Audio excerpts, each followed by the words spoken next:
mo kí gbogbo ẹ̀yin ọmọ Yorùbá pátápátá ṣé mọ̀ pé mo ní mo fẹ́ máa mú update wá nípa ogun tó ń ṣẹlẹ̀ ní ìlú Iran àti orílẹ̀-èdè Israel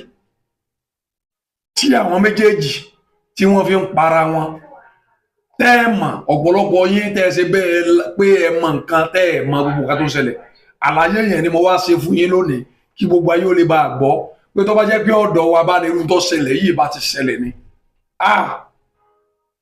gbogbo èèyàn ni wọ́n ti fẹ́ bọ́ǹbù tán ní gbogbo Nàìjíríà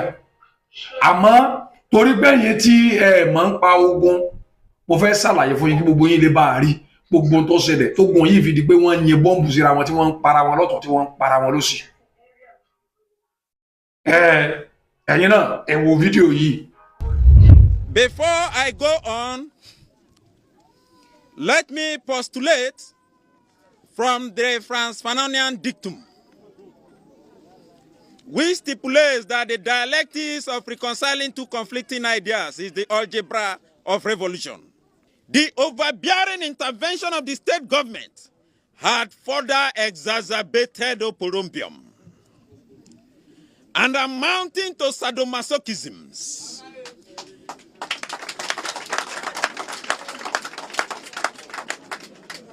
Acrimony and chaos in our community.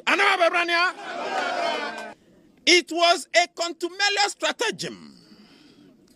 by political jobbers to siphon monies. We suffer what we call political axivia neonantorum. Conclusively, we are a microcosm of the issues in the Niger Delta in the macrocosm. Today, we as a people are stating, Voxep.